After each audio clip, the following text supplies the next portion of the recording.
Hi, I'm currently sitting in the Blue Ridge School of Traditional Arts, a brand new nonprofit with the goal of bringing traditional music, singing, songwriting, and other art forms to the community of Boone. My family has brought music to the community for decades, performing, teaching, giving out instruments, hosting camps and festivals. In schools and curriculum, we're often taught that reading, writing, and math are areas in which we have to be proficient to fully contribute to society, while music is often an extracurricular or an elective. But music is such a huge part of life, regardless of talent or musical background. It's incredibly difficult to navigate the question of how we should teach subjects which are inherently tied to identity, culture, and perspective. Many scholars have debated the right way to honor Appalachian tradition while still allowing it to be a living, changing thing.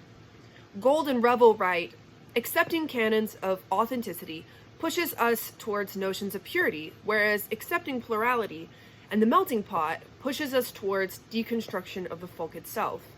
These are difficult matters to resolve. However, I think that the classroom is an ideal place to encourage the melting pot. Students are coming from a plethora of backgrounds and experiences, and they're being shaped into people who will better understand and contribute to the world around them. As we can see in the articles that I've provided, music very much has a place in an English curriculum, and studying pieces of Appalachian heritage such as traditional ballads, spirituals, and children's songs can help students reframe their own sense of identity and their understanding of place. When I first began this research project, I knew that I wanted to study how music could be used in an English language arts classroom, not just as background noise or a side activity, but as a central mode of engaging with language, identity, and perspective. I was especially drawn to Appalachian music, not only because it's a part of my personal heritage, but because I've seen firsthand the way that music can bridge divides between people, cultures, and ideas. My research question: how can Appalachian music be incorporated into an English classroom to encourage culture and perspective, emerged out of a desire to blend my strengths in music with pedagogical strategies that validate student voice and regional identity.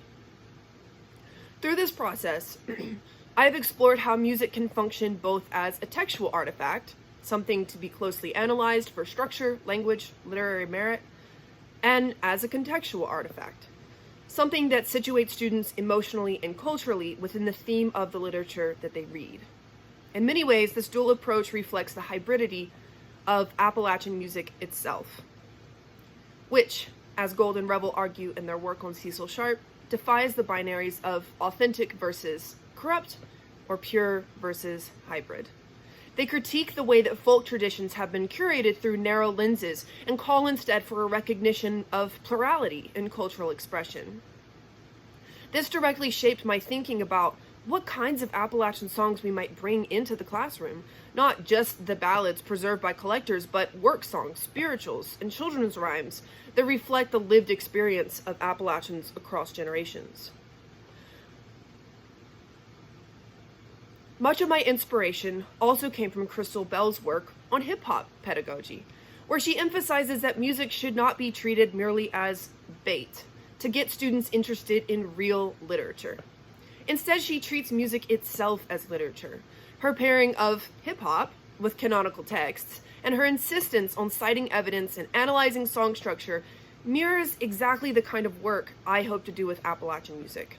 It's reassuring to see that these kinds of pedagogical frameworks already exist, and to realize that they could be adapted to my own cultural lens. My Appalachian identity has always been a part of my music, but what I discovered through this research is that music is also a powerful way to explore and reclaim cultural identity.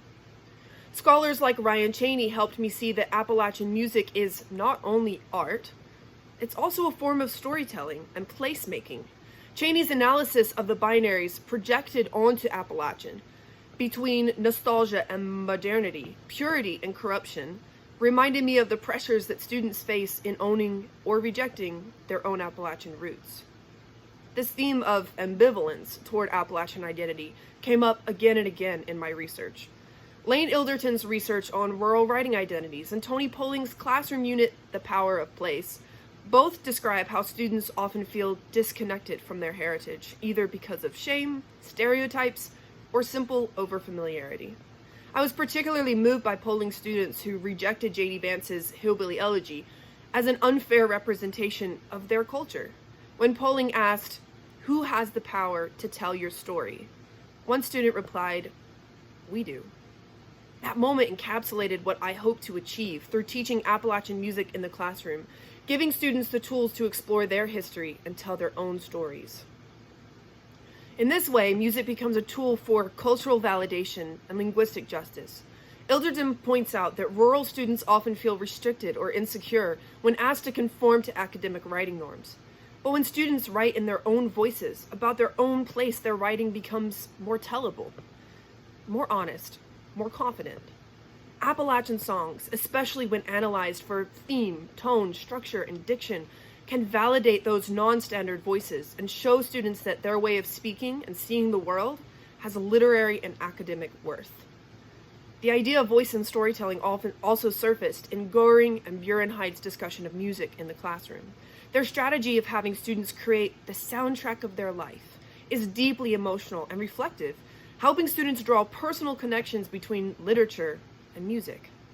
That approach, paired with the analysis strategy from Bell or the songwriting frameworks from Marco and Zoss's book, Symphony of Possibilities, provides me with a range of tools to help students approach music as a literary and cultural bridge.